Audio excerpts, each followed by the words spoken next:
बिस्मिल्लाहिर्रहमानिर्रहीम। Third day हमारा practical importance से हमने शुरू करना था। तो प्रैक्टिकल इम्पॉर्टेंस इसकी नंबर 1 प्राइस डिटर्मिनेशन। तो प्राइस डिटर्मिनेशन जो है उसमें डिमांड और सप्लाई दो जो है वो फैक्टर हैं, और डिमांड उतना ही इम्पॉर्टेंट है जितनी सप्लाई है। सो लिहाजा मार्शल ये कहता है कि demand and supply are the two blades of the scissor. So जिस तरह से सीजर के दो ब्लेड इंपॉर्टेंट होते हैं टू कट द क्लॉथ, इसी तरह से ये भी दोनों इंपॉर्टेंट है। So demand is one of the factor to determine the price of the market. एक प्रोड्यूसर के लिए इसकी इंपॉर्टेंस ये है कि डिमांड कर्व जो है ये एवरेज रेवेन्यू कर्व भी होती है। जो आप चीज़ को की डिमांड करते हैं एज ए कंज्यूमर और उसकी प्राइस पे करते हैं, वो मेरी इनफैक्ट जो है वो एवरेज रेवेन्यू है। तो जो आप क्वांटिटी डिमांडेड है वो मेरी क्वांटिटी सोल्ड होती है। तो इनफैक्ट ये जो डिमांड है वो average revenue of the producer भी है। सो प्रोड्यूसर जो है वो इसी के ऊपर देखता है कि उसकी टोटल ये रेवेन्यू कितनी है। तो ये जो डिमांड कर्व है, जब हम मार्केट के चैप्टर में जाते हैं तो यही एवरेज रेवेन्यू भी कर्व होती है। तो इसी के ऊपर प्रोड्यूसर की टोटल रेवेन्यू भी देखी जाती है। फिर फॉर ए स्टेट, तो स्टेट के लिए इंपॉर्टेंस डिमांड की ये है कि जब टैक्स लगाती है स्टेट तो वो देखती है कि प्रोडक्ट की डिमांड कैसी है, कि अगर टैक्स लगने से इतनी डिमांड कम हो जाए कि इतना टैक्स जनरेट ना हो या डिमांड बिल्कुल ज़ीरो हो जाए, ऐसे प्रोडक्ट के ऊपर वो टैक्स नहीं लगाती है। तो उस तरह के प्रोडक्ट के ऊपर टैक्स लगाती है कि जिसके प्राइस टैक्स के बढ़ने से बढ़े तो इतनी ज़्यादा डिमांड कम ना हो, जिसको हम इलास्टिक डिमांड बोलते हैं अगले चैप्टर में जाके। जी, for a consumer, so law of demand जो है वो कंज्यूमर के लिए भी इम्पॉर्टेंट है कि कंज्यूमर अपना परचेजिंग पैटर्न जो है उसको रीअरेंज करता है। So individual and market demand, individual and market demand simple से टॉपिक है। इंडिविजुअल जो है वो डेफिनेशन की हद तक है the demand of the commodity by a single household या सिंगल फर्म, जबकि मार्केट डिमांड जो है वो collective demand of all the individual यानी हाउस होल्ड या फर्म इन दी मार्केट, उसको हम कहेंगे मार्केट डिमांड। जी, अब ये इसकी वजह से इतनी ज़रूरत नहीं थी, चलें बहरहाल। तो प्राइस हमने एक जगह पे एक्सट्रीम जो है वो लेफ्ट के ऊपर कॉलम में रखी है चीज़ की। तो इंडिविजुअल ए बी सी तीन इंडिविजुअल हैं, तो ए इंडिविजुअल की डिमांड जो है वो 3 प्राइस के ऊपर 2 है, फिर 2 प्राइस के ऊपर 3 है, 1 प्राइस के ऊपर 4 है। सिमिलरली बी इंडिविजुअल की डिमांड 3 प्राइस के ऊपर 0, फिर 1, फिर 2। तो हर केस में आप देख रहे हैं कि प्राइस के कम होने से डिमांड बढ़ती चली जाती है। तो तीनों की डिमांड को जब हम ये कंबाइन करते हैं, इकट्ठा करते हैं, तो ये कलेक्टिव डिमांड जो है इसको हम कहेंगे मार्केट की डिमांड। और इसी तरह से हम इसकी डायग्राम भी बना सकते हैं, ए की, बी की, सी की, और तीनों की इकट्ठे करेंगे तो ये मार्केट की डिमांड कहलाएगी। जी, हमने ये गुड जो है इनकी डेफिनेशन जो है वो की नहीं है अभी, तो अभी कर लेते हैं। गिफन गुड क्या चीज़ है? So Giffen sir Robert Giffen के नाम से है। So Giffen good is a good whose demand decreases with the decrease in price and vice versa. जी इस गिफन गुड जो है इसमें अगर हम इनकम फैक्ट देखते हैं तो गिफन गुड के ऊपर लॉ ऑफ डिमांड अप्लाई नहीं करता है। उसकी प्राइस बढ़ने से उसकी डिमांड बढ़ जाती है, प्राइस कम होने से डिमांड कम हो जाती है। इनकम फैक्ट देखते हैं तो जब गिफन गुड की प्राइस से कम होती है तो इतनी इनकम जो रियल इनकम बढ़ती है वो इस गुड के ऊपर नहीं खर्च करता, बल्कि वो नॉर्मल लग्जरी गुड के ऊपर खर्च कर देता है। तो इनकम फैक्ट तो नेगेटिव हो जाता है। सो जिसकी वजह से वो इसकी डिमांड को प्राइस के कम होने से कम ही कर देता है। और सब्स्टिट्यूशन इफेक्ट ये है कि हम महंगी चीज़ को छोड़ के सस्ती चीज़ की तरफ आते हैं, तो सब्स्टिट्यूशन इफेक्ट तो हमेशा पॉजिटिव ही होगा। लेकिन ये इनकम इफेक्ट इतना ज़्यादा नेगेटिव होता है और स्ट्रांगर होता है कि वो पॉजिटिव सब्स्टिट्यूशन इफेक्ट को ओवरवे कर देता है। तो फिर प्राइस के कम होने से इसकी डिमांड कम हो जाती है, प्राइस के बढ़ने से डिमांड इसकी बढ़ जाती है। जी इसके बाद है जी नेसेसरी कंडीशन। अच्छा, गिफन गुड की जो नेसेसरी कंडीशन है वो चंद एक कंडीशन है कि इसके ऊपर ये लग्जरी, ये इंफीरियर गुड घटिया चीज़ होनी चाहिए और इसका कोई क्लोज सब्सिट्यूट नहीं होना चाहिए। इसके ऊपर कंज्यूमर का ज़्यादातर बजट इसके ऊपर खर्च होना चाहिए। तो ये गिफन गुड की चंद एक जो है वो कंडीशंस होती हैं। चलें जी, determinants of demand. So determinants of demand means the factors which influence demand.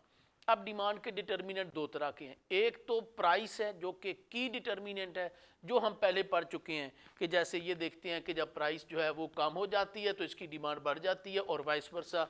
तो कंज्यूमर जो है वो एक पॉइंट से प्राइस से P1 थी, क्वांटिटी Q1 थी, प्राइस P2 हो गई, क्वांटिटी Q2 हो गई, तो ए से बी की तरफ मूवमेंट हुई जिसको हम एक्सटेंशन बोलते हैं, और इन्वर्सली हम इसको कंट्रैक्शन बोलते हैं। तो ये की डिटर्मिनेंट जो है वो तो प्राइस है, जो कि लॉ ऑफ डिमांड में हम डिस्कस कर चुके हैं। जब लॉ ऑफ डिमांड हम स्टडी करते हैं तो बाकी सारी चीज़ें कांस्टेंट रखते हैं। अब जब हम ये चीज़ें स्टडी करते हैं, price of other good, consumer income, taste, fashion, population, expectation वगैरह, तो फिर प्राइस ऑफ ए गुड जो है इट शुड रिमेन कांस्टेंट, तो फिर प्राइस ऑफ ए गुड जो है वो कांस्टेंट रहेगी जी। जैसे ये है, ये एक डिमांड है। अब प्राइस ऑफ अदर गुड जिसमें सब्स्टिट्यूट गुड और कंप्लीमेंट्री गुड्स आते हैं। So substitute goods are those goods which are used in place of one another, जैसे पेप्सी और कोक है। इसमें ये होगा कि एक चीज़ की जब प्राइस बढ़ेगी, जैसे कोक की प्राइस बढ़ती है, so this will increase the demand for Pepsi, तो पेप्सी की डिमांड बढ़ जाएगी तो डिमांड आउटवर्ड शिफ्ट हो जाएगी। लेकिन पेप्सी की अपनी प्राइस चेंज नहीं हो रही है, तो उसी प्राइस के ऊपर कोक की प्राइस बढ़ने से इसकी डिमांड बढ़ जाएगी, आउटवर्ड शिफ्ट हो जाएगी। और अगर कोक की प्राइस कम हो जाती है तो फिर पेप्सी की डिमांड जो है वो कम हो जाएगी, तो ये इनवर्ड शिफ्ट हो जाएगी। तो यूं ये आउटवर्ड शिफ्टिंग को राइज इन डिमांड या increase in demand, inward shifting को फॉल इन डिमांड या डिक्रीज इन डिमांड, और दोनों को मिला के हम कहते हैं चेंज इन डिमांड। इन दोनों को मिला के चेंज इन डिमांड कहते हैं, जबकि ये जो है ये चेंज इन क्वांटिटी डिमांडेड कहलाती है। तो ये चेंज इन क्वांटिटी डिमांडेड जो प्राइस की वजह से, और जो नॉन प्राइस फैक्टर यानी अदर देन दी प्राइस जो फैक्टर होंगे उनकी वजह से चेंज इन डिमांड कहलाएगी।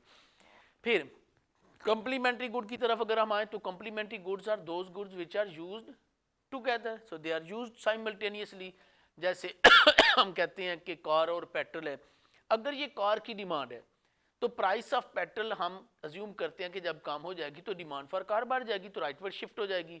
और अगर प्राइस ऑफ पेट्रोल बढ़ जाती है तो डिमांड फॉर कम हो जाएगी, डिमांड फॉर कार कम हो जाएगी, तो लेफ्टवर्ड शिफ्ट हो जाएगी जी। इसके बाद हम आते हैं कि कंज्यूमर इनकम, अगर कंज्यूमर इनकम बढ़ेगी तो डिमांड बढ़ जाएगी, राइटवर्ड शिफ्ट हो जाएगी या आउटवर्ड शिफ्ट हो जाएगी। कंज्यूमर इनकम कम हो जाएगी तो डिमांड कम हो जाएगी। पॉपुलेशन बढ़ेगी तो डिमांड बढ़ जाएगी, पॉपुलेशन कम हो जाएगी तो डिमांड कम हो जाएगी। टेस्ट और फैशन, जब किसी चीज़ का टेस्ट डेवलप हो जाता है या फैशन में आ जाती है या हम उसको प्रेफरेंस देने लग जाते हैं तो उसकी डिमांड बढ़ जाती है, आउटवर्ड शिफ्ट हो जाती है। आउट ऑफ टेस्ट हो जाती है, आउट ऑफ प्रेफरेंस हो जाती है, तो फिर डिमांड कम हो जाती है, इनवर्ड शिफ्ट हो जाती है। एक्सपेक्टेशन, अगर ये एक्सपेक्टेशन हो कि फ्यूचर में प्राइस बढ़ जाएगी, जैसे पेट्रोल की प्राइस है, वो ओगरा वाले समरी भेजते हैं प्राइम मिनिस्टर को कि 10 रुपये प्राइस बढ़ जाएगी आज रात को, तो आप देखते हैं कि पंप के ऊपर रश लग जाता है, तो फिर डिमांड बढ़ जाती है। और वाइस वर्सा। लेजिस्लेशन, जब किसी चीज़ के बारे में कानून साजी हो जाती है, जैसे हेलमेट वेयरिंग की जब कानून साजी होगी, कंपलसरी हो गया, उसके ऊपर जो है वो चलान होना शुरू हो गए, तो हेलमेट की डिमांड बढ़ गई, तो ऐसी सूरत में उसी प्राइस के ऊपर इसकी डिमांड जो है वो बढ़ जाती है जी। गुड्स और सर्विसेज, ये ऑलरेडी हम डेफिनेशन जो है वो कर चुके हैं। सब्स्टिट्यूट इन कंजम्पशन या सिर्फ सब्स्टिट्यूट भी कह सकते हैं, अभी डेफिनेशन की, उसका इफेक्ट भी दिया। कंप्लीमेंट्री गुड, अभी उसकी डेफिनेशन भी, इफेक्ट भी दिया। अच्छा, इंडिपेंडेंट और अच्छा, सब्स्टिट्यूट और कंप्लीमेंट्री गुड को हम रिलेटेड गुड्स, इंटररिलेटेड गुड्स या डिपेंडेंट गुड्स या इंटरडिपेंडेंट गुड्स बोलते हैं। कुछ गुड्स नॉन रिलेटेड या इंडिपेंडेंट भी होती हैं। इन दोनों गुड्स में तो एक की प्राइस दूसरे की डिमांड को इफेक्ट करती है, लेकिन इनमें एक की प्राइस दूसरे की डिमांड को इफेक्ट नहीं करती। जैसे प्राइस ऑफ एसी अगर कम हो जाए या ज़्यादा हो जाए तो बुक की डिमांड के ऊपर कोई फ़र्क नहीं पड़ेगा, शूज़ की डिमांड के ऊपर कोई फ़र्क नहीं पड़ेगा। तो in the case of independent good, demand for one good does not change with the change in price of an other good. चलें जी, इंफीरियर गुड। अब इंफीरियर गुड जो है वो हम उसे कहते हैं, ये भी हम ऑलरेडी मेरे ख्याल डेफिनेशन कर चुके हैं कि इनकम के बढ़ने से जिसकी डिमांड कम हो जाए, इनकम के कम होने से डिमांड बढ़ जाए। नॉर्मल गुड की डेफिनेशन, इनकम के बढ़ने से डिमांड कम हो जाए, इनकम के कम होने से डिमांड कम हो जाए, इनकम के बढ़ने से डिमांड बढ़ जाए और इनकम के कम होने से डिमांड कम हो जाए। इन्फीरियर गुड जो है इसके ऊपर लॉ ऑफ डिमांड अप्लाई नहीं करता है। ये जहन में रखें कि इन्फीरियर और नॉर्मल गुड जो है इनका रिलेशन जो है वो इनकम के साथ है, इनका तल्लक इनकम के साथ है, जबकि ये जो गिफन गुड है ये exceptions to the law of demand है, यानी इसके ऊपर लॉ ऑफ डिमांड अप्लाई नहीं करता। जब इसकी प्राइस बढ़ेगी तो इसकी डिमांड बढ़ जाएगी, प्राइस कम होगी तो डिमांड इसकी कम हो जाएगी। जी, चेंज इन क्वांटिटी डिमांडेड, चीज की अपनी प्राइस की वजह से अलोंग दी लाइन चेंज होगी तो चेंज इन क्वांटिटी डिमांडेड, लेकिन प्राइस के अलावा बाकी किसी फैक्टर की वजह से जब ओवरऑल डिमांड इनवर्ड या आउटवर्ड शिफ्ट हो जाएगी उसको हम कहेंगे चेंज इन डिमांड। चलें जी, नेक्स्ट जो टॉपिक हमारा सप्लाई का टॉपिक है, डिमांड यहाँ पे कंप्लीट हो गया। सो जब हम सप्लाई पढ़ेंगे तो आप अपने आप को प्रोड्यूसर रिज्यूम करेंगे। सो सप्लाई क्या चीज़ है? Supply at a given price is the quantity of the commodity offered for sale in the market per unit of time. किसी खास टाइम किसी खास प्राइस के ऊपर वो क्वांटिटी है जो प्रोड्यूसर या सेलर ऑफर करता है। स्टॉक क्या चीज़ है? Stock means quantity stored in the market, जो मार्केट में स्टोर की होती है। जी, फिर लॉ ऑफ सप्लाई बिल्कुल सिंपल सा लॉ है कि जब प्राइस बढ़ेगी तो एज ए प्रोड्यूसर सेलर हम सप्लाई को बढ़ा देंगे, प्राइस कम होगी तो हम सप्लाई को कम कर देंगे। So other thing remaining same, as the price of the commodity rises its supply is extended and as the price of the commodity fall its supply is contracted। तो यहाँ पे प्राइस और सप्लाई के दरमियान पॉजिटिव रिलेशनशिप होता है। चलें जी, इसकी assumption जो है assumptions of the law वो कौन सी हैं? ऑलमोस्ट उसी तरह की हैं कि price of a good, price of other good, substitute in production, complement in production, बाकी चीज़ों की प्राइस कांस्टेंट रहेगी। फिर इसी तरह से टेक्नोलॉजी चेंज नहीं होगी, production cost, manufacturing cost change नहीं होगी, टेस्ट टैक्सेस और सब्सिडीज़ में चेंज नहीं आएगी, price of capital good, machinery, tools, equipment की प्राइस वो भी चेंज रहेगी। नो चेंज इन वेदर और क्लाइमेट, उसमें भी चेंज नहीं आएगी। जी, इनके साथ हम ये एक सिंपल सा एक छोटा सा टेबल बना लेते हैं। इधर हमने जो है वो प्राइस ऑफ एक्स रखी है जो कि देख रहे हैं कि कम बढ़ती चली जा रही है। तो प्रोड्यूसर जो जो प्राइस बढ़ेगी उसका प्रॉफिट मार्जिन बढ़ जाता है, वो क्वांटिटी सप्लाइड भी बढ़ा होता है। तो यूं प्राइस और क्वांटिटी सप्लाइड के दरमियान जो रिलेशनशिप होगा वो फिर पॉजिटिव रिलेशनशिप होगा। जी, इसके लिए जब हम डायग्राम बनाते हैं तो ये वाई एक्सिस के ऊपर प्राइस, एक्स एक्सिस के ऊपर क्वांटिटी, तो ये पहली प्राइस के ऊपर ये क्वांटिटी है, दूसरी 15 के ऊपर 200 क्वांटिटी है, तीसरी 20 के ऊपर 300 क्वांटिटी है। इन सारे पॉइंट्स को जब ज्वाइन करेंगे तो ये सप्लाई पॉजिटिव स्लोप जो ये शो करती है कि दोनों वेरिएबल के दरमियान रिलेशनशिप पॉजिटिव है। एग्जैक्टली इसी तरह से एक पॉइंट से दूसरे, जैसे बी से सी पॉइंट की तरफ जब प्राइस के बढ़ने से क्वांटिटी बढ़ती है तो इसको हम एक्सटेंशन इन सप्लाई बोलते हैं, और अगर प्राइस कम होती है जैसे 15 से 10 हो जाती है तो प्रोड्यूसर जो है, अब ये प्रोड्यूसर है बी से ए पॉइंट की तरफ आते हैं तो इसको कंट्रैक्शन इन सप्लाई बोलते हैं। दोनों को मिला के चेंज इन क्वांटिटी सप्लाइड बोलते हैं। जी, इसकी प्रैक्टिकल इंपॉर्टेंस भी बिल्कुल उसी तरह से है। प्राइस डिटर्मिनेशन के supply is one of the factor to determine the price of the commodity. Production decision, जब प्रोड्यूसर प्रोडक्शन डिसीजन करता है तो लॉ ऑफ सप्लाई इंपॉर्टेंट है कि जब प्राइस बढ़ेगी तो वो क्या करेगा? सप्लाई बढ़ा देगा। फिर इकोनॉमिक ग्रोथ, जब प्राइस बढ़ेगी तो एग्जिस्टिंग प्रोड्यूसर तो सप्लाई बढ़ाएगा, लेकिन जो नए प्रोड्यूसर होंगे वो भी आएंगे मार्केट में, चूंकि प्रॉफिट मार्जिन ज़्यादा है तो ओवरऑल इकोनॉमिक ग्रोथ होगी, आउटपुट जो है वो बढ़ जाएगी। जी, डिटर्मिनेंट्स ऑफ सप्लाई में उसी तरह से दो तरह के डिटर्मिनेंट है। एक की डिटर्मिनेंट जो प्राइस, जो कि हमने अभी लॉ ऑफ सप्लाई में पढ़ा। बाकी डिटर्मिनेंट जो है वो अदर डिटर्मिनेंट कहलाते हैं जो कि ओवरऑल सप्लाई को शिफ्ट कर देंगे। अगर सप्लाई बढ़ेगी तो राइटवर्ड शिफ्ट कर देंगे या डाउनवर्ड जिसको हम कहते हैं शिफ्ट कर देंगे, अगर प्राइस कम होगी तो लेफ्टवर्ड या अपवर्ड शिफ्ट कर देंगे, और उसको हम कहेंगे चेंज इन सप्लाई। जैसे ये सप्लाई है, ये पहली प्राइस है। अब इसमें price of substitute in production, अब ये सब्सिट्यूट इन प्रोडक्शन और कम्प्लीमेंट इन प्रोडक्शन हो गए। जैसे हम अज्यूम करते हैं कि ये ब्लैक एंड वाइट टीवी की सप्लाई है, कलर टीवी की प्राइस बढ़ेगी तो प्रोड्यूसर क्या करेगा? इसकी सप्लाई कम कर देगा, क्योंकि इसके रिसोर्सेज कलर टीवी की तरफ शिफ्ट कर देगा। प्राइस उसकी बढ़ रही है, सप्लाई इसकी कम हो जाएगी तो सप्लाई लेफ्टवर्ड शिफ्ट हो जाएगी एस से S2 की तरफ।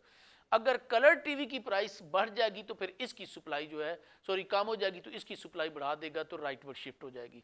फिर इसी तरह से कॉम्प्लीमेंट इन प्रोडक्शन, जैसे अज्यूम करते हैं कि ये जो ओरिजिनल सप्लाई है ये S, ये हाइड की सप्लाई है, खालों की सप्लाई है। मीट की प्राइस अगर बढ़ जाएगी तो हाइड की सप्लाई भी बढ़ जाएगी, मीट के साथ साथ तो सप्लाई राइटवर्ड शिफ्ट हो जाएगी। अगर मीट की प्राइस कम हो जाएगी तो हाइड की सप्लाई कम हो जाएगी तो ये भी लेफ्टवर्ड शिफ्ट हो जाएगी। बाकी फैक्टर बिल्कुल सिंपल से हैं, जिसमें cost of making good, production cost अगर कम हो जाएगी सप्लाई बढ़ेगी राइटवर्ड, और अगर बढ़ जाएगी तो सप्लाई कम हो जाएगी लेफ्टवर्ड शिफ्ट हो जाएगी। टेक्नोलॉजी इंप्रूव हो जाएगी तो सप्लाई बढ़ जाएगी राइटवर्ड शिफ्ट हो जाएगी, और अगर टेक्नोलॉजी का रिवर्स गियर लग जाता है तो कम हो जाती है तो लेफ्टवर्ड या अपवर्ड शिफ्ट हो जाती है। गवर्नमेंट अगर किसी प्रोडक्ट के ऊपर सब्सिडी दे देती है तो उसकी सप्लाई बढ़ जाएगी, सब्सिडी विड्रॉ कर लेती तो सप्लाई कम हो जाएगी। टैक्सेस गवर्नमेंट इनडायरेक्ट टैक्स जो गुड्स और सर्विस के ऊपर लगाए जाते हैं, अगर इनडायरेक्ट टैक्स गवर्नमेंट लगा देती है तो सप्लाई कम हो जाएगी लेफ्टवर्ड शिफ्ट हो जाएगी, और अगर इनडायरेक्ट टैक्स विड्रॉ कर देती है तो सप्लाई बढ़ जाएगी राइटवर्ड शिफ्ट हो जाएगी। अदर फैक्टर में जैसे सीजन है फेवरेबल आता है तो सप्लाई बढ़ जाएगी, अनफेवरेबल आता है तो फिर सप्लाई कम हो जाएगी। सप्लाई एंड टाइम के दरमियान तीन तरह का रिलेशनशिप होता है। एक सप्लाई जो है वो मार्केट पीरियड सप्लाई होती है, बहुत थोड़े पीरियड के लिए यानी चंद घंटों के लिए।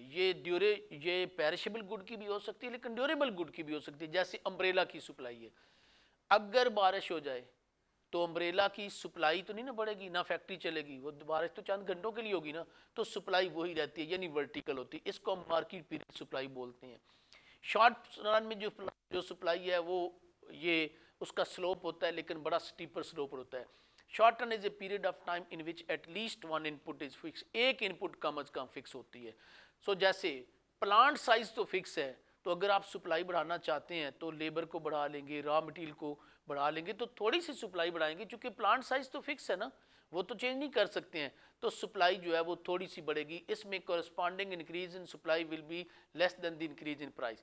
अब long run is a period of time in which all the inputs are variable, तमाम इनपुट्स वेरिएबल है। अब आप प्लांट का साइज बढ़ा सकते हैं, नई मशीनरी लगा सकते हैं, उसको अपग्रेड कर सकते हैं, टेक्नोलॉजी इंप्रूव कर सकते हैं, नई टेक्नोलॉजी लेके आ सकते हैं, तो फिर सप्लाई जो है वो बहुत ज़्यादा बढ़ाई जा सकती है यानी शैलो स्लोप होगा उसका। चलें जी, मार्केट इक्विलिब्रियम का टॉपिक आ गया जी। तो मार्केट इक्विलिब्रियम या मार्केट मैकेनिज्म या प्राइस मैकेनिज्म भी हम बोलते हैं, is a situation in which the quantity demanded is just equal to the quantity supplied. तो इसको हम मार्केट इक्विलिब्रियम कहेंगे कि जहाँ पे क्वांटिटी डिमांडेड क्वांटिटी सप्लाइड के बराबर होगी जी। ये एक हमने स्केड्यूल बनाया बिल्कुल सिंपल सा, इसमें प्राइस 1 2 3 4 5 क्वांटिटी आप देख रहे हैं कि कम होती चली जा रही है प्राइस के बढ़ने से, क्वांटिटी डिमांडेड, लेकिन क्वांटिटी सप्लाइड बढ़ती चली जा रही है। अगर आप इस कॉलम को छोड़ दें तो आप देखेंगे कि बिल्कुल ये वही लॉ ऑफ डिमांड है जो कि हमने पढ़ा हुआ है कि प्राइस और डिमांड के दरमियान इन्वर्स रिलेशनशिप है। और अगर आप दरमियान वाले कॉलम को छोड़ देते हैं तो आप देखेंगे कि प्राइस और क्वांटिटी सप्लाइड के दरमियान पॉजिटिव रिलेशनशिप है। अब इक्विलिब्रियम की डेफिनेशन हमने ये की है कि is a point at which quantity demanded is equal to the quantity supplied. तो ये वो पॉइंट है जहां पे exactly quantity demanded quantity supplied के बराबर हो गई है। तो ये जो 3 प्राइस है इसको इक्विलिब्रियम प्राइस मार्केट प्राइस बोलते हैं, और ये जो क्वांटिटी डिमांडेड इस पॉइंट के ऊपर क्वांटिटी सप्लाइड के बराबर है इसको मार्केट क्वांटिटी, क्वांटिटी ट्रेडेड भी बोलते हैं, मार्केट क्वांटिटी या इक्विलिब्रियम क्वांटिटी भी बोलते हैं। चलें जी, इसकी अगर हम डायग्राम बनाते हैं तो ये डायग्राम जो है वो इस तरह से है। ये पहले डिमांड का ग्राफ जो है वो डायग्राम बन रही है, ये आप देख रहे हैं कि बिल्कुल वही हमने पॉइंट लिए और उन्हीं पॉइंट के ऊपर ये लॉ ऑफ डिमांड की तरह की डिमांड बन गई है, ठीक है। अगर हम सप्लाई की तरफ आते हैं तो 1 के ऊपर सप्लाई जो है वो 30 सप्लाई है, 2 के ऊपर जो है वो 45 हो गई, तो ये बढ़ती चली जा रही है। तो इनको पॉइंट्स को जब हम ज्वाइन करते हैं तो ये सप्लाई का ग्राफ इस तरह का ग्राफ है जो पॉजिटिव स्लोप है। इक्विलिब्रियम उस पॉइंट के ऊपर है जहाँ पे डिमांड सप्लाई एक दूसरे को इंटरसेक्ट करती हैं, और वो 3 प्राइस है जो कि इक्विलिब्रियम प्राइस है, और यहाँ पे क्वांटिटी 60 क्वांटिटी है। अच्छा, इस इक्विलिब्रियम प्राइस से ऊपर अगर हम देखते हैं ये जैसे ये, तो आप देखेंगे कि यहाँ पे सप्लाई ये डिमांड से एक्सीड कर जाती है। ये देखें इससे ऊपर प्राइस जो है 4 और 5, तो यहाँ पे सॉरी वो ये है 4 और 5, तो सप्लाई डिमांड से एक्सीड कर जाती है, तो इससे ऊपर सरप्लस होगा। सप्लाई डिमांड से एक्सीड कर गई है तो ये सरप्लस होगा। सरप्लस का इंपैक्ट ये होगा कि वो प्राइस को कम कर देगा। जब किसी चीज़ का सरप्लस होता है तो प्राइस गिरना शुरू हो जाती है। सो जब प्राइस गिरेगी तो डिमांड एक्सटेंड होगी, सप्लाई कंट्रैक्ट होगी, और फर्दर प्राइस गिरेगी, फर्दर डिमांड एक्सटेंड होगी, प्राइस सप्लाई जो है वो कंट्रैक्ट होगी। तो मार्केट यूं डिस इक्विलिब्रियम से इक्विलिब्रियम में कन्वर्ट हो जाती है। और इससे अगर हम नीचे देखते हैं ये वाली साइड ये 1 2 यानी ये, तो यहाँ पे आप देखते हैं डिमांड सप्लाई से एक्सीड कर जाती है, तो ये शॉर्टेज है। जिसको हम एक्सेस डिमांड भी बोलते हैं। शॉर्टेज का इम्पैक्ट ये होगा कि वो प्राइस को बढ़ाता चला जाएगा, तो यूं मार्केट डिसइक्विलिब्रियम से इक्विलिब्रियम में कन्वर्ट हो जाती है। चलें जी, अब हम आते हैं यहाँ पे शिफ्ट इन डिमांड और सप्लाई, मुख्तलिफ तरह का हमने इम्पैक्ट देखना है कि मार्केट के ऊपर क्या होगा। तो ये इस तरह के क्वेश्चन जब आएंगे तो आपको डायग्राम बना के करने हैं, रफ पेज और कैलकुलेटर होता है आपके पास, ऐसे ही है ना एग्जाम में ये अलाउ होता है। तो इसमें हम देखते हैं कि ये एक डिमांड और सप्लाई का इक्विलिब्रियम है। अगर सिर्फ डिमांड बढ़ जाती है तो क्या होगा कि प्राइस बढ़ेगी, क्वांटिटी ट्रेडेड भी बढ़ जाएगी। अगर डिमांड कम हो जाती है तो प्राइस भी कम हो जाएगी और क्वांटिटी ट्रेडेड भी कम हो जाएगी। तो ये डिमांड के बढ़ने से ये इफेक्ट होगा। अब हम आते हैं सप्लाई की तरफ, ये इक्विलिब्रियम है। अगर सिर्फ सप्लाई बढ़ती है तो सप्लाई राइटवर्ड शिफ्ट होगी और उससे क्या होगा कि प्राइस जो है वो कम हो जाएगी, क्वांटिटी ट्रेडेड बढ़ जाएगी। अगर सप्लाई कम हो जाती तो वो लेफ्टवर्ड शिफ्ट हो जाएगी, उससे क्या होगा कि प्राइस तो बढ़ेगी मगर क्वांटिटी ट्रेडेड कम हो जाएगी जी। अब हम आते हैं कि कई दफ़ा ये दोनों का इफेक्ट भी हो सकता है, जैसे ये एक इक्विलिब्रियम मार्केट का इक्विलिब्रियम है। Effect on market price of good, अब गुड कौन सी हमने अज्यूम किया कि लेदर की मार्केट है। When price of complement in production meat rises, अब ये लेदर की मार्केट है, ये कंप्लीमेंट इन प्रोडक्शन या जॉइंटली सप्लाइड गुड्स भी कहलाते हैं। अच्छा, अब मीट की जब प्राइस जो है वो बढ़ेगी तो मीट की सप्लाई बढ़ जाएगी, तो हाइड की सप्लाई तो खुद ब खुद ही बढ़ जाएगी ना, तो हाइड की सप्लाई आप बढ़ा देंगे। सो लिहाजा इसका इफेक्ट जरा देखें क्या हुआ। डिमांड तो नहीं चेंज हुई, ये आपने देखना है कि फैक्टर कौन सा है, डिमांड का या सप्लाई का है, तो इससे सप्लाई बढ़ेगी। अब नया इक्विलिब्रियम E1 पॉइंट के ऊपर आ जाएगा ये, और उससे क्या हुआ कि आप देख रहे हैं कि प्राइस कम हो गई। एक्चुअली होता यह कि उसी प्राइस के ऊपर, ये जो पहले वाली प्राइस थी उसी प्राइस के ऊपर, चलें ये एक पॉइंट आपको फर्दर समझा देते हैं, वैसे इतनी जरूरत नहीं है इसकी।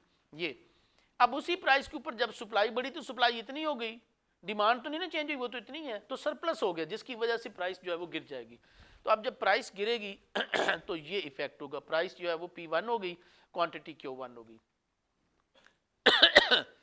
चलें जी, अब ये आ गया जी सब्स्टिट्यूट इन कंजम्पशन है, ये बटर और मार्जिन। बटर एनिमल फैट से बनता है, मार्जिन जो है वो प्लांट फैट से बनती है, बज़ाहिर दोनों मक्खन होते हैं, ठीक है। तो अब अगर ये हम अज्यूम करते हैं कि ये मार्केट प्राइस ऑफ बटर, ये बटर की है, effect on market price of butter, ये बटर की मार्केट है, इसके ऊपर क्या इफेक्ट होगा when price of substitute good margin rises. अब सब्स्टिट्यूट गुड में हमने देखा कि जब एक चीज की प्राइस बढ़ती है, जैसे पेप्सी की प्राइस बढ़ेगी तो डिमांड फॉर कोक बढ़ जाएगी, तो इधर भी ऐसी है कि मार्जिन की प्राइस बढ़ेगी तो डिमांड फॉर बटर बढ़ जाएगी, तो डिमांड आउटवर्ड शिफ्ट हो जाएगी। अब इसमें यह कि सप्लाई चेंज नहीं हुई है, अब सिर्फ इसमें डिमांड चेंज हुई है। अब इस केस में आप देखेंगे कि डिमांड तो वही है सप्लाई तो वही है पहले वाली, मगर अब डिमांड शिफ्ट हो गई है, तो ये बेसिकली शॉर्टेज हो गई है। शॉर्टेज का इफेक्ट, ये इतनी शॉर्टेज हुई है, शॉर्टेज का इफेक्ट ये होगा कि वो प्राइस को बढ़ा देगा, तो ये प्राइस बढ़ के जो है वो ये P1 हो जाएगी, नया इक्विलिब्रियम E1 पॉइंट के ऊपर आ जाएगा, क्वांटिटी Q1 हो जाएगी। इतनी आपको एक्सप्लेनेशन की इन चीज़ों की वैसे ज़रूरत नहीं है, ये कंसेप्ट क्लियर करने के लिए आप तो सिर्फ यही बताएंगे कि प्राइस इससे बढ़ जाएगी और क्वांटिटी जो है वो भी बढ़ जाएगी, ठीक है। चलें जी, change in market price and quantity traded of the commodity when both demand and supply increases with equal proportion। अब ये इक्विलिब्रियम है पहला। अब ये है कि डिमांड और सप्लाई इक्वल, इस तरह के क्वेश्चन एमसीक्यूज में आ रहे होते हैं, डिमांड और सप्लाई इक्वल प्रोपोर्शन से बढ़ रहे हैं, बराबर। देखें ये मैंने डिमांड बढ़ाई, एग्जैक्टली इतनी ही सप्लाई भी बढ़ा दी, देखें दोनों एरो सेम है ना, तो डिमांड बढ़ेगी तो आउटवर्ड शिफ्ट हो जाएगी, सप्लाई बढ़ेगी तो राइटवर्ड या डाउनवर्ड शिफ्ट हो जाएगी। अब आप देख रहे हैं कि नया इक्विलिब्रियम पॉइंट E1 पॉइंट के ऊपर आ गया, जिससे ये होगा कि प्राइस तो उतनी ही रही लेकिन क्वांटिटी डिमांड, क्वांटिटी ट्रेडेड बढ़ गई, तो जब इक्वल प्रोपोर्शन से बढ़ेगी तो ये इफेक्ट आएगा। अब हम आते हैं एक और डायग्राम सिचुएशन लेते हैं, ये इसमें क्या हो रहा है, ये इनिशियल इक्विलिब्रियम है। अब magnitude of decrease in supply is greater then, अब सप्लाई जो है ये डिक्रीज हो रही है लेकिन greater than the increase in demand है, ये डिमांड इंक्रीज हो रही है। इसका मतलब आपने सप्लाई डिक्रीज करनी है, हमने सप्लाई डिक्रीज कर दी, ये सप्लाई डिक्रीज होगी तो ये होगा, लेकिन इसका प्रोपोर्शन ज्यादा है, यानी अब डिमांड इंक्रीज करनी है तो वो राइटवर्ड शिफ्ट करनी है, अपवर्ड शिफ्ट करनी है, लेकिन इसका प्रोपोर्शन कम होना चाहिए। अब देखें तो नया इक्विलिब्रियम आ गया, ये नई सप्लाई ये नई डिमांड, नया इक्विलिब्रियम आ गया इस पॉइंट के ऊपर, यानी प्राइस बढ़ेगी और क्वांटिटी ट्रेडेड कम हो जाएगी। तो इस तरह के जो क्वेश्चन होंगे वो आपको डायग्राम बना के करने हैं, ये इसका ये इफेक्ट होगा। चलें जी कि ये क्या चीज़ है, हाँ जी, market equilibrium for perishable good. जी, market equilibrium for perishable good. अब पेरिशेबल गुड जो है, मार्केट इक्विलिब्रियम से मुराद डिमांड और सप्लाई दोनों है, ये इक्विलिब्रियम है। और अगर इसमें डिमांड बढ़ जाती है तो यहाँ पे पहला इक्विलिब्रियम है, तो ये आउटवर्ड शिफ्ट हो जाएगी, प्राइस तो बढ़ेगी लेकिन क्वांटिटी ट्रेडेड सेम रहेगी। और अगर प्राइस डिमांड कम हो जाती है तो ये इसमें प्राइस जो है वो कम हो जाएगी, क्वांटिटी ट्रेडेड सेम रहेगी।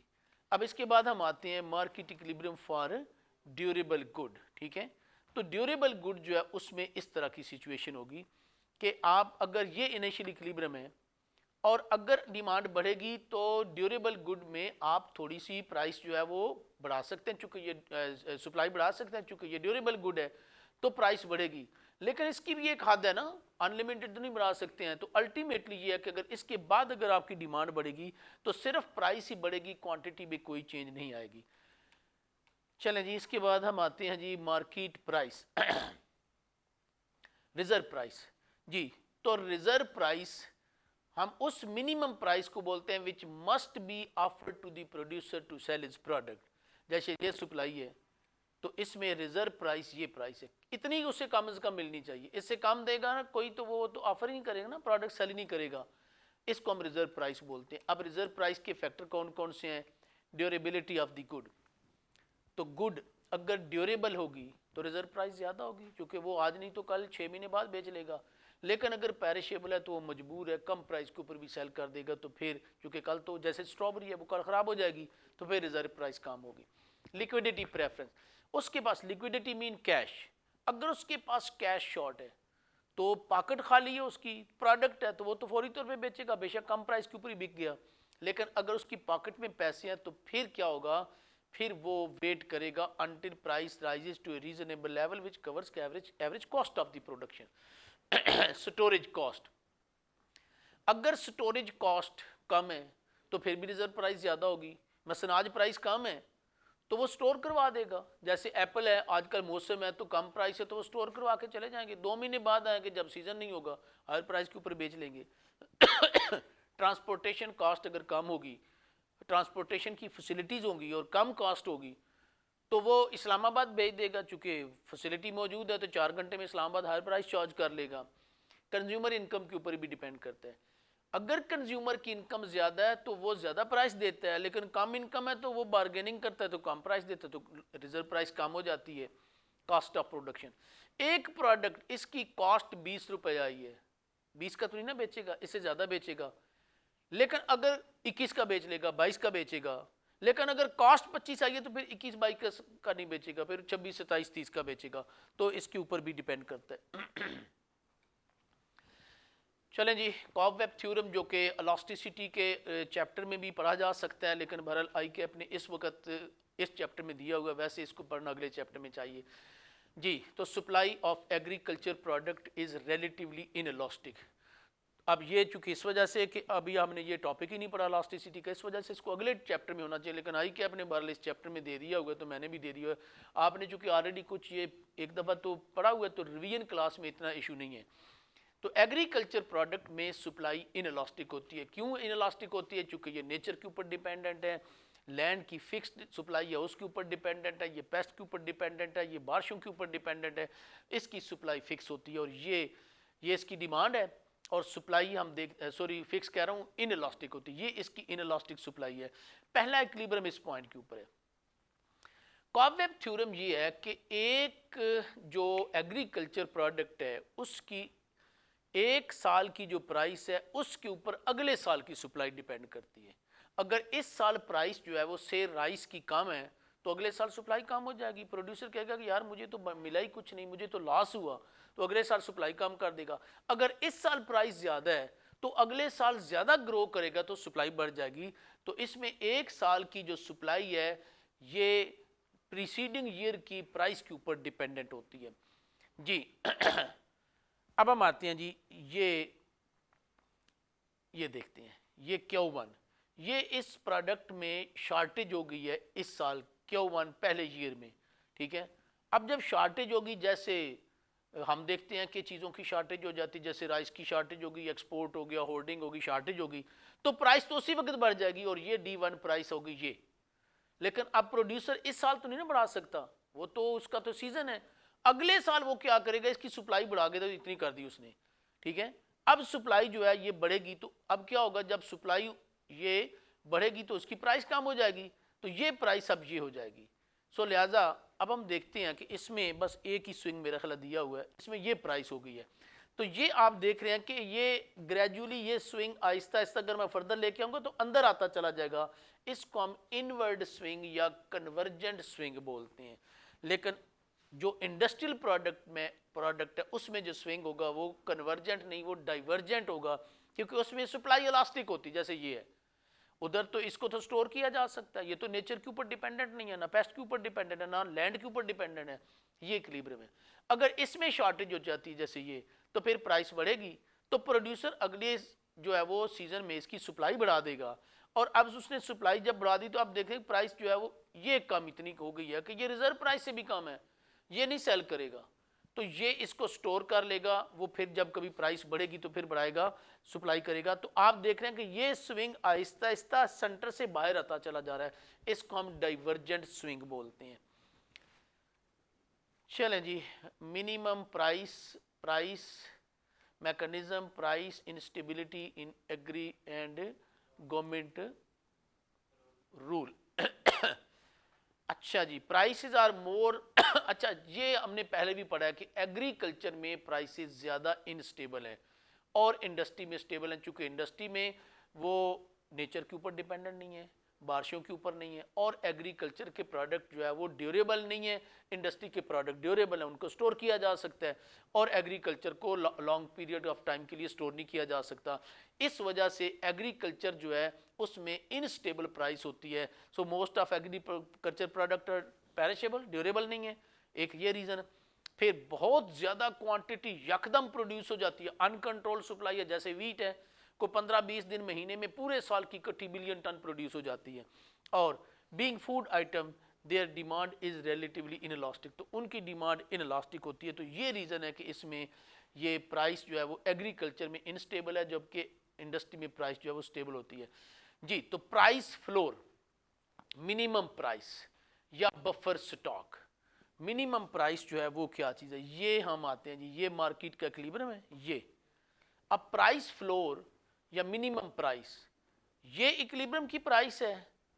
कई जगह पे ये अब प्राइस जो इक्विलिब्रियम की प्राइस आ गई है पी प्राइस, ये अब ये P1, ये इतनी ज़्यादा प्राइस है कि गवर्नमेंट ये समझती है कि बहुत ज़्यादा प्राइस होगी, जैसे आटे की प्राइस है, ठीक है, तो कंज्यूमर का प्रॉब्लम आएगा, ठीक है। सो लिहाजा ये इक्विलिब्रियम की प्राइस जब होगी, तो ये आम तौर पे मिनिमम और मैक्सिमम प्राइस दोनों जो दी जाती हैं ये एग्रीकल्चर प्रोडक्ट के ऊपर ही दी जाती हैं। उसकी रीज़न रिलेटिवली इनएलास्टिसिटी होती है, ठीक है। सो ये इक्विलिब्रियम है। अब मिनिमम प्राइस जो है हम उससे बोलते हैं जो कि फ्री मार्केट की इक्विलिब्रियम की प्राइस से ज़्यादा होगी। ये प्राइस है, और ये प्राइस हम ये समझते हैं कि इतनी कम प्राइस है कि इसके ऊपर प्रोड्यूसर का प्रॉफिट मार्जिन पूरा नहीं है, ठीक है। तो कम प्राइस है तो गवर्नमेंट इसकी मिनिमम प्राइस देगी, और ये मिनिमम प्राइस जो है वो, चलें इसमें एक सप्लाई का भी टॉप आ गया कि सप्लाई इसकी बढ़ जाती है तो ये प्राइस हो जाती है P2, ठीक है। वैसे हम इधर भी कर सकते हैं, तो सप्लाई बढ़ने से ये बहुत कम प्राइस हो गई है, और इतनी कम प्राइस है कि इसके ऊपर प्रोड्यूसर का प्रॉफिट मार्जिन एग्रीकल्चर फार्मर का पूरा नहीं होता, तो गवर्नमेंट मिनिमम प्राइस देती है जो कि इससे ज्यादा प्राइस होगी, ये मिनिमम प्राइस है।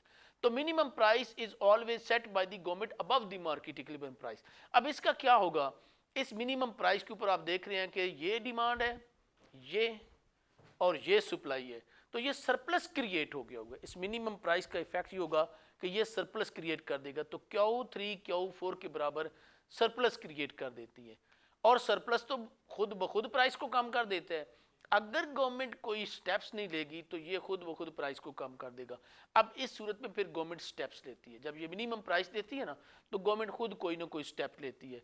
इस प्राइस को इंश्योर करने के लिए गवर्नमेंट खुद बाय कर लेती है प्रोडक्ट। जैसे एग्रीकल्चर में वीट को गवर्नमेंट पास्को के जरिए बाय करती है, तो जब हार्वेस्ट सीजन आता है तो बाय कर लेती है। जैसे आटे का सीजन आप देखते हैं, आटे में क्या होता है, वीट तो हुई अप्रैल में पैदा, अप्रैल मई में गवर्नमेंट ने बाय कर ली, उस वक्त कम प्राइस थी। अब प्राइस देखें बढ़ते बढ़ते जो है वो कई गुना ज्यादा हो गई है। अब गवर्नमेंट इसको सप्लाई कर रही है फ्लोर मिलों को इस प्राइस को, ताकि ज्यादा डिस्टेबल ना हो। तो इस प्राइस को स्टेबल रखने के लिए अब गवर्नमेंट जो है इसको वीट को फ्लोर मिल जो है उनको सप्लाई करिए। तो ये बफर का मतलब कुशन है। तो बफर स्टॉक इस वजह से कहते हैं कि इसको स्टॉक को कुशन के तौर पे यूज किया जाता है। जब प्राइस बहुत गिर जाती है, जब हार्वेस्ट सीजन आता है तो गवर्नमेंट मिनिमम प्राइस दे के इसको खुद बाय कर लेती है, और जब 6, 7, 8 महीने के बाद प्राइस बढ़ना शुरू हो जाती है इस स्टॉक को गवर्नमेंट रिलीज करना शुरू कर देती है जी। तो ये कॉन्सिक्वेंसेज जो हैं मिनिमम प्राइस के। Buffer stock policy has following consequences, government will be net loser. अब गवर्नमेंट तो नेट लूजर है ना, उसने तो बाय की हायर प्राइस के ऊपर, और कंज्यूमर भी नेट लूजर है, वो भी अब हायर प्राइस के ऊपर ही बाय करेगा, वो कम प्राइस के ऊपर तो बाय कर ही नहीं सकता। हम अज्यूम करते हैं कि ये प्राइस जो है वो फ्री मार्केट की प्राइस जो है वो थी 2000 रुपया पर 40 kg। अब गवर्नमेंट ने उस वक्त जो है वो 25 रुपए पर 40 kg ये मिनिमम प्राइस रखी। अब गवर्नमेंट भी इसी के ऊपर बाय करेगी, कंज्यूमर भी, आम कंज्यूमर भी मजबूर है इसी के ऊपर बाय करेगा जी। लेकिन ये बेनिफिट किसको पहुंचाएगी, ये प्रोड्यूसर को, फार्मर को बेनिफिट पहुंचाएगी। इससे ये होगा कि शॉर्टेज नहीं होगी, इस फूड आइटम की शॉर्टेज नहीं होगी, क्योंकि अगर इस प्राइस के ऊपर उसको प्राइस दी जाती फार्मर को, तो अगले साल ये देखता कि जी मुझे तो प्रॉफिट नहीं हुआ, वो वीट की कॉस्ट कम कर देता, तो लिहाजा फूड शॉर्टेज का प्रॉब्लम हो जाता है। The prices induces farmer to increase. तो ये वो चीज़ें हैं जो कि हमने पढ़ ली हुई हैं। चलें जी अब हम आते हैं e business and market prices. E business का टॉपिक जो है वो हमारा नया टॉपिक है। ई बिजनेस जो है इलेक्ट्रॉनिक बिजनेस। जब हम ये इंटरनेट के ज़रिए बाय करते हैं, चीज़ों को सेल करते हैं, तो इसको हम ऑनलाइन बिजनेस या ई बिजनेस बोलते हैं। तो ई बिजनेस जो है इसका बेनिफिट ये है कि इसने चीज़ों को, आप यहाँ पे एक क्लिक के ऊपर जो है वो किसी प्राइस की चीज़ को देखते हैं तो बेताशा लोग आ जाते हैं सेलर। आप बहुत अच्छी तरह कंपैरिजन कर सकते हैं, कम प्राइस के ऊपर चीज़ें मिल जाती हैं। और फिर उसमें हम देखते हैं कि जो ई बिज़नेस में वो जो स्टोरेज कॉस्ट है वो कम हो जाती है। मसलन सबसे बड़ा जो ई बिज़नेस है वो होल सेल का वो अली बाबा का, तो अली बाबा की स्टोरेज कॉस्ट 0 है, वेयर हाउस ही नहीं है, उसके तो डायरेक्ट लिंक जो है वो फैक्ट्री के साथ है ना। तो जो ही आप किसी प्रोडक्ट को क्लिक करते हैं अली बाबा के ऊपर, तो फैक्ट्री जो है वो डायरेक्ट आपके सामने आ जाती है कि ये प्रोडक्ट है, ये प्राइस है। आप निगोशिएशन करते हैं और उससे चूंकि कंपटीशन बहुत ज़्यादा है तो प्राइसेस गिर जाती हैं, कॉस्ट गिर गई है इस ई बिज़नेस की वजह से। तो ये इसके बेनिफिट हैं। Impact on business, it provide wider sharing of price information. आपने तो सिर्फ क्लिक किया ना, एक चीज़ का प्राइस लिखी, वो कितनी ज़्यादा जो है वो कंपेटिटर आगे वो आपको प्राइस दे रहे हैं। अदरवाइज तो कॉस्ट कम हो गई, अदरवाइज तो आप मार्केट में जाते थे और सारा सारा दिन लगा देते थे प्राइस चेक करने के लिए, प्रोडक्ट चेक करने के लिए। अब वो एक क्लिक के ऊपर सारी चीज़ें आ गई हैं। फिर दूसरा, इट रिड्यूसेस इन्वेंट्री, वो आपको बता दिया कि इन्वेंट्री कॉस्ट 0 हो गई अब, ठीक है। इसी तरह से इट रिड्यूसेस मार्जिनल कॉस्ट। अब मार्जिनल मार्केटिंग कॉस्ट, मार्केटिंग की कॉस्ट भी नहीं है, ना होने के बराबर। इतनी लोग मार्केटिंग करते थे, अब कुछ भी नहीं है मार्केटिंग, बस इंटरनेट के ऊपर सारा कुछ आ गया हुआ है। The demand for producing product using E business is elastic. तो इसकी डिमांड भी अब इलास्टिक है। जैसे ये इलास्टिक डिमांड होती है ना, और ये इनइलास्टिक डिमांड होती है, ये इनइलास्टिक ये इलास्टिक, ऐसे ही है ना। उसमें ये है कि पहले डिमांड इनइलास्टिक थी कि अगर प्राइस जो है वो कम होती थी तो इतनी डिमांड नहीं बढ़ती थी, क्योंकि लोगों को पता ही नहीं चलता था। अब जरा सी प्राइस कम होती तो बहुत ज्यादा डिमांड बढ़ जाती है ई बिजनेस की वजह से, क्योंकि हर एक को पता चल जाता है। अब आप देखते हैं कि आपका मोबाइल नंबर जो है उसके ऊपर आए दिन प्रमोशन के लिए चीज़ें आ रही होती हैं कि ये प्राइस हमने कम कर दी। मसलन मुझे रोज़ कोई ना कोई मैसेज, कभी ब्रेकआउट का आ रहा है, कभी किसी का आ रहा है, कभी किसी का आ रहा है। तो ये है कि आपको फिर बहुत कम प्राइस, ज़रा सी कम प्राइस करते हैं तो डिमांड बहुत आपकी बढ़ जाती है, तो डिमांड इलास्टिक हो जाती है। जी, इम्पैक्ट ऑन कंज्यूमर, तो कंज्यूमर के ऊपर भी वैसे हमने सारे का सारा इम्पैक्ट पढ़ लिया है। एक्सेस टू गुड्स और सर्विसेज बढ़ गई, आपको मार्केट में जाना होता था, घर बैठ में आपने काम कर लिया। प्राइसेस जो है वो कंपैरिजन बहुत इजीली आप उधर बैठे एक क्लिक के ऊपर कर सकते हैं। लार्ज नंबर ऑफ सेलर्स आ गए, इसका मतलब है कंज्यूमर को बेनिफिट होगा, अब एक्सप्लॉयटेशन नहीं होगी, कम प्राइस के ऊपर आपको चीज़ें मिल जाती हैं, बेतहाशा सब्स्टिट्यूट्स हैं, अवेलेबिलिटी ऑफ गुड्स और services at the door step. ये बहुत सारे ऐसे ना जो आपको एट द डोर स्टेप, ये भी ई बिजनेस है, जैसे दराज है पाकिस्तान में, अमेजोन में अमेरिका है, कनाडा में अमेरिका है, यूरोप में इसी तरह से, तो आपको घर के डोर स्टेप के ऊपर चीज़ें जो है वो मिल जाती हैं। सर्च कॉस्ट कम हो गई, आपको बाजारों में नहीं जाना पड़ा। ई बिजनेस इधर बैठ के आप देखें, जब आप ई बिजनेस नहीं था तो लोग चाइना जाते थे, अब नहीं चाइना जा रहे हैं, इधर ही बैठ के तो इंटरनेट के ऊपर चीज़ बाय करके इधर से ही वो अमेरिका में जो है वो अमेजोन के ऊपर सेल कर रहे होते हैं, तो वो सारी की सारी कॉस्ट जो है वो कम होगी, तो शेयरिंग ऑफ प्राइसेस ज़्यादा हो गई है। इसके बाद है जी impact of e business on market prices, तो मार्केट प्राइस जो है वो ई बिजनेस की वजह से मार्केट प्राइस कम हो गई है। फिर वेरिएबल कॉस्ट जो है वो इसकी तकरीबन ज़ीरो हो गई है, वेरिएबल कॉस्ट। इन्वेंट्री कॉस्ट जो है वो नहीं है, सप्लाई बिकम परफेक्टली इलास्टिक, तो सप्लाई भी परफेक्टली इलास्टिक होगी। उसकी वजह ये है कि बहुत सारी ऐसी चीज़ें हैं, जैसे ये लेक्चर हैं डाउनलोड आप करते हैं ना, तो कॉलेज की क्या कॉस्ट है, कोई कॉस्ट नहीं है। एक दफ़ा फिक्स कॉस्ट आ गई ना उस वेबसाइट को डेवलप करने की, उसके बाद तो कोई कॉस्ट नहीं आती है जी।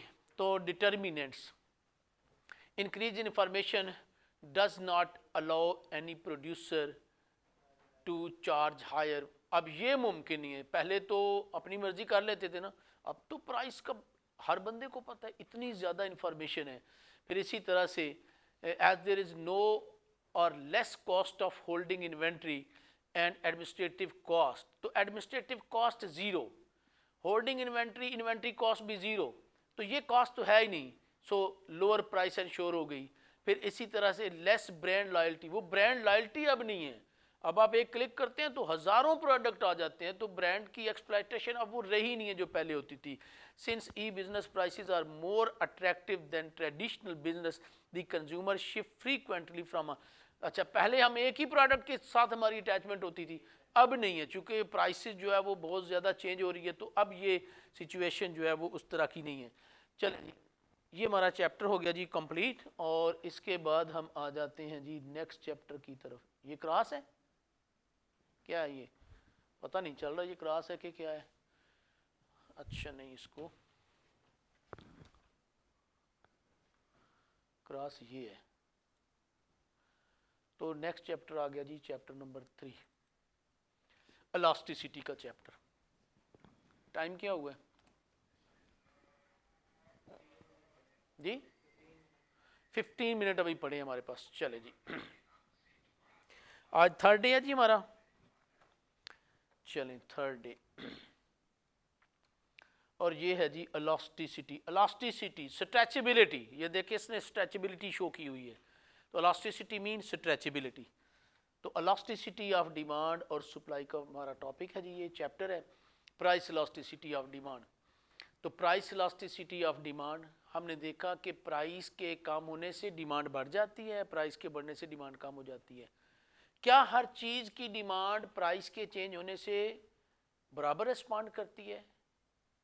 नहीं, बराबर नहीं करती है। इस जो एट्रीब्यूट है डिमांड का, इसको हम बोलते हैं इलास्टिसिटी। मसलन सॉल्ट की प्राइस हाफ हो जाती है तो हम डिमांड डबल नहीं करेंगे, मगर कार की प्राइस हाफ हो जाए, मोबाइल सेट की प्राइस हाफ हो जाए तो हम डिमांड कई गुना बढ़ा देंगे। तो डिमांड इक्वली जो है वो रिस्पॉन्ड नहीं करती है, तो इस एट्रीब्यूट को हम कहते हैं price elasticity of demand. So price elasticity of demand measure the responsiveness of demand to change in price. So it is calculated by percentage change in quantity demanded divided by percentage change in price. जी price elasticity of demand negative होगी, क्योंकि price के बढ़ने से demand कम हो जाती है, inverse relationship है। तो या तो न्यूमरेटर नेगेटिव होगा या डिनोमिनेटर नेगेटिव होगा, तो कोई एक नेगेटिव होगा, लिहाजा हमारा आंसर नेगेटिव होगा जी। ये इसका फार्मूला है, percentage change in quantity demanded divided by percentage change in price, decrease of price elasticity of demand। अगर तो प्राइस चेंज होने से डिमांड बिल्कुल चेंज ना हो तो इसको हम कहेंगे परफेक्टली इनइलास्टिक डिमांड। जैसे सॉल्ट की डिमांड है, ठीक है, फिर दूसरा है, अच्छा ये उसके लिए ये फार्मूला जो है वो इसको हमने शायद आगे थोड़ा जी, percentage change in quantity demanded 0 to a 50% change in price, तो आंसर हो गया 0। अच्छा इसकी जब हम डायग्राम बनाएंगे तो इस तरह की डायग्राम होगी, प्राइस तो बढ़ी लेकिन डिमांड में कोई चेंज ना आई, तो वर्टिकल डिमांड लाइन जो है वो परफेक्टली इनलास्टिक डिमांड होगी। अब हम आते हैं इनलास्टिक डिमांड, ये प्रैक्टिकल लाइफ में होगी। तो इनलास्टिक और इलास्टिक प्रैक्टिकल लाइफ में होती है, बाकी नहीं होती, हम थ्योरेटिकल पढ़ते हैं। So if the percentage change in quantity demanded is less than the percentage change in price, जैसे 25% डिमांड में चेंज आई in response to 50% change in price, हमारा आंसर आया 0.5 विच इज लेस देन 1। ऐसी जो डिमांड है वो स्टीपर स्लोप होगा, जैसे ये, तो प्राइस जो है वो फर्ज करें कम हुई तो डिमांड बढ़ी, मगर in this case percentage change in quantity demanded is less than the percentage change in price। जितनी भी बेसिक नीड्स हैं, नेसेसरीज ऑफ लाइफ हैं, जिन लोगों की, जिन चीज़ों की लोग एडिक्ट हो जाते हैं, उनकी डिमांड, पेट्रोल की डिमांड वगैरह इनलास्टिक होती है। यूनिट इलास्टिक डिमांड क्या कि if the percentage change in quantity demanded is exactly equal to the percentage change in price, तो फिर डिमांड होगी यूनिट इलास्टिक। जैसे ये हम देख रहे हैं कि जितना प्राइस में चेंज हुई उतना ही डिमांड में भी चेंज आई, लेकिन इस जो स्ट्रेट लाइन है इसके हर पॉइंट के ऊपर इलास्टिसिटी ऑफ डिमांड बराबर नहीं होती है। जो जो नीचे आते हैं इलास्टिसिटी गिरती चली जाती है, ऊपर जाते हैं इलास्टिसिटी बढ़ती चली जाती है। हाँ, एक ये जो रेक्टेंगुलर हाइपरबोला, ये जो कर्व है, इसके हर पॉइंट के ऊपर इलास्टिसिटी ऑफ डिमांड जो है वो बिल्कुल बराबर होगी। ठीक है, चलें अब हम आते हैं जी elastic demand. If the percentage change in quantity demanded is greater than the percentage change in price, जैसे 100% क्वांटिटी में चेंज आई in response to 50% change in price, हमारा answer 2 which is greater than 1। जैसे लग्जरीज ऑफ लाइफ है उन सब की demand elastic, electronics हैं, ऑटोमोबाइल्स हैं, फ्रूट हैं, तो ये शैलो स्लोप होगा। पहली प्राइस ये है, प्राइस थोड़ी सी कम हुई लेकिन डिमांड बहुत ज़्यादा बढ़ गई है, तो इसको हम कहेंगे इलास्टिक डिमांड जी। परफेक्टली इलास्टिक डिमांड हम उसे कहते हैं कि if the quantity demanded of the commodity changes without any change in the price, उसी प्राइस के ऊपर तो डिमांड चेंज हो जाए तो इसको हम परफेक्टली इलास्टिक डिमांड बोलते हैं। ऐसी डिमांड लाइन ये होगी, ये इस प्राइस के ऊपर, ये प्राइस तो वही है लेकिन डिमांड जो है वो चेंज हो जाएगी। अच्छा इस केस में हम देखते हैं कि अगर प्राइस चेंज हो जाए, अब डिमांड लाइन तो ये है, प्राइस ये हो जाए या ये हो जाए, तो इधर कोई डिमांड नहीं है, यानी any change in the price will reduce the demand to 0 जी। अब हम आते हैं जी measurement of price elasticity of demand के 3 मेथड। पहला method proportionate method, percentage method या फार्मूला मेथड है, और इसमें वही फार्मूला ये हम यूज करते हैं, percentage change in quantity demanded divided by percentage change in price जी। इसमें दो तरह से, एक पॉइंट इलास्टिसिटी मेथड हम यूज करते हैं when there is a negligible change in the price, जब प्राइस में बहुत थोड़ी सी चेंज आए तो फिर पॉइंट इलास्टिसिटी ऑफ डिमांड, पहले पॉइंट के रेफरेंस से प्राइस और क्वांटिटी ली जाती है। ठीक है, जैसे ये अगर हम डायग्राम के जरिए देखते हैं तो ये बहुत थोड़ा सा चेंज है प्राइस में, तो विद रिस्पेक्ट टू P1 यानी ए पॉइंट के हिसाब से हम इलास्टिसिटी कैलकुलेट करेंगे, तो प्राइस P1 की लेंगे, क्वांटिटी भी पहले ही पॉइंट Q1 की लेंगे जी।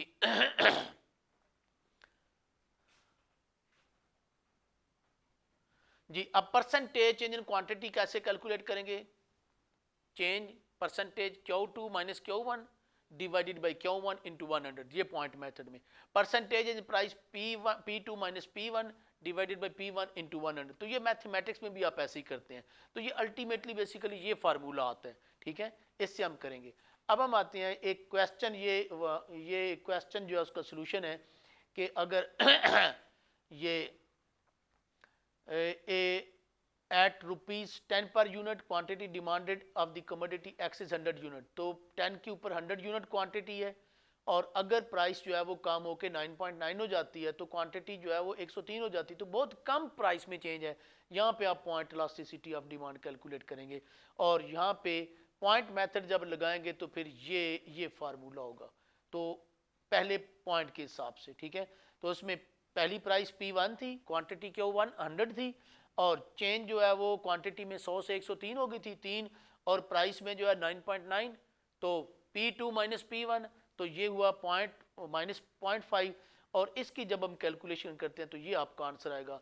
आंसर हमेशा जो है वो नेगेटिव ही आएगा, चूंकि प्राइस और क्वांटिटी के दरमियान रिलेशनशिप नेगेटिव होगा, और अगर ये ग्रेटर देन 1 है तो इसका मतलब है कि डिमांड इलास्टिक है, अगर लेस देन 1 है तो फिर डिमांड होगी इनइलास्टिक।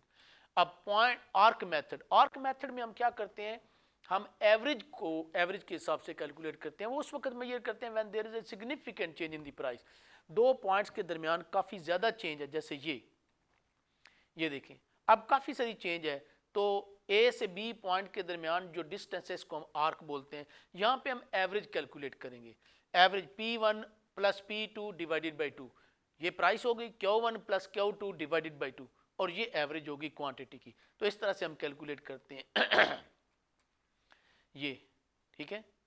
तो बाकी तो उसी तरह से है, लेकिन ये इधर पहले P1 थी, Q1 थी, अब Q1 plus Q2 divided by 2, इधर P1 थी, अब P1 plus P2 divided by 2। तो ये एवरेज मेथड जो है इससे हम इसको कैलकुलेट कर रहे होते हैं ये आप इसको P1 P एवरेज भी लिख सकते हैं, Q एवरेज भी लिख सकते हैं।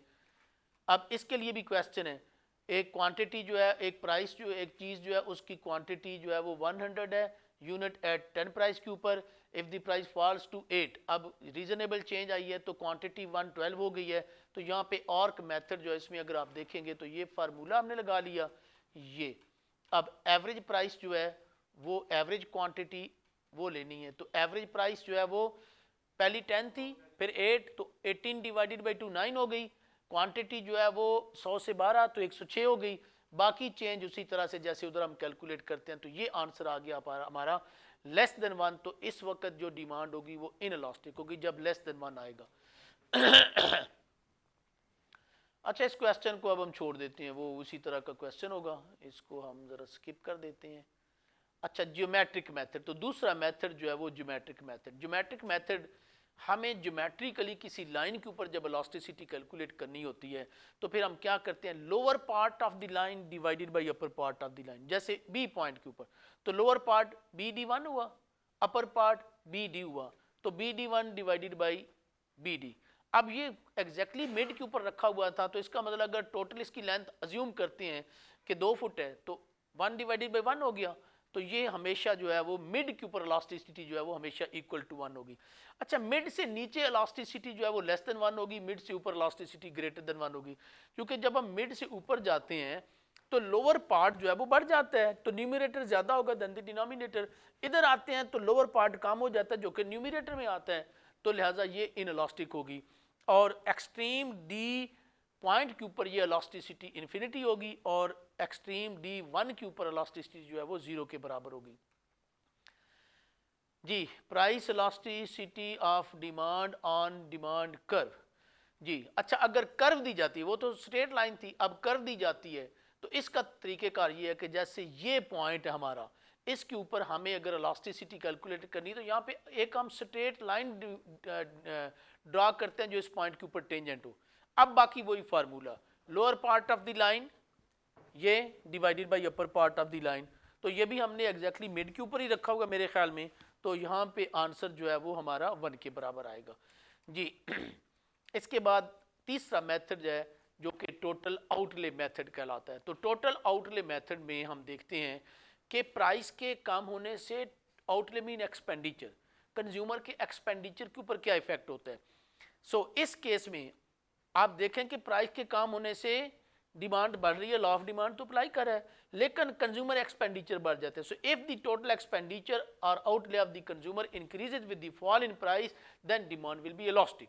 ठीक है, फिर डिमांड इलास्टिक होगी, और फिर ये इस तरह की सिचुएशन है, ये पहली प्राइस है और ये क्वांटिटी है, तो इसका मतलब है कि P1 प्राइस के ऊपर टोटल एक्सपेंडिचर एरिया के हिसाब से OP1 AQ1 हुए, और P2 प्राइस जब प्राइस कम हुई है तो टोटल एक्सपेंडिचर OP2 BQ2 हो गए। अब टोटल एक्सपेंडिचर बढ़ गए हैं, अगर टोटल एक्सपेंडिचर बढ़ जाए with the fall in price and vice वर्सा, तो फिर डिमांड होगी इलास्टिक, और इनइलास्टिक इसके बिल्कुल बरक्स होगा कि if the total expenditure of the consumer decreases with the fall in price and vice वर्सा, फिर डिमांड होगी इनइलास्टिक। अब आप देख रहे हैं कि प्राइस और डिमांड के दरमियान तो रिलेशनशिप ठीक है, मगर इसमें परसेंटेज चेंज इन क्वांटिटी बहुत कम आई है than the percentage in price, तो टोटल एक्सपेंडिचर बजाय बढ़ने के कम हो गए हैं। तो ऐसी सूरत में जो डिमांड होगी उसको हम कहेंगे इनइलास्टिक, तो ये स्टीपर स्लोप होगा जी। तो जैसे ये पहली प्राइस है, टोटल एक्सपेंडिचर OP1 AQ1 है, और अगर प्राइस कम हो जाती है तो टोटल एक्सपेंडिचर जो है वो पहले से कम हो गए हैं, तो ऐसी सूरत में जो डिमांड होगी वो होगी इन इलास्टिक डिमांड। जी, अब यूनिट इलास्टिक में आप देख रहे हैं कि प्राइस कम हुई तो डिमांड बढ़ी, मगर टोटल एक्सपेंडिचर तो सेम ही रहे। जब ये सिचुएशन हो, टोटल एक्सपेंडिचर सेम रहे, तो फिर आप देखेंगे कि दोनों एरिया OP1 AQ1 और OP2 BQ2 दोनों बराबर होंगे। अब ये एरिया तो दोनों में कॉमन है ना, और ये दोनों बराबर हैं, तो ये एरिया फिर बराबर होंगे, यानी टोटल एक्सपेंडिचर जो है वो सेम ही रहेंगे। चलें जी, importance of price elasticity of demand. Time क्या हुआ जी? 2 मिनट रह गए हैं। चलें आज इसको हम फिर यहीं पे कंक्लूड कर देते हैं। इंपॉर्टेंस से आज भी हमने ये माइक्रो के चैप्टर बड़े बड़े हैं, मैक्रो हम एक दिन में, मेरा ख्याल है जब मैक्रो शुरू करेंगे तो मेरा ख्याल है कि उसके 4 चैप्टर, चलें 4 नहीं सही तो 2 तो कम से कम कर लेंगे हम, 2-3 वो छोटे छोटे चैप्टर। ये बड़ा, ये है भी मेरा ख्याल है 35 to 40 है, और ये बड़ा मेजर पोर्शन है। इसके ऊपर जो है ना, ये ज़्यादा जो टेक्निकल पोर्शन जो है वो ये पोर्शन है। कल हम इंशाल्लाह यहाँ से शुरू करेंगे। मेरा ख्याल है कोई आगे हम कोई तकरीबन कोई इसको मुझे लगता है कि 20 मिनट में ख़त्म करके तो आखिरी चैप्टर जो है वो शुरू कर लेंगे। तो इंशाल्लाह कल हमारा 4th डे होगा, तो कोशिश करेंगे हम जी माइक्रो का आखिरी चैप्टर, ठीक है। तो इंशाल्लाह बाकी हम कल शुरू करेंगे। चलें जी, इंपॉर्टेंस से हम नेक्स्ट डे शुरू करेंगे जी। अल्लाह हाफिज़ जी।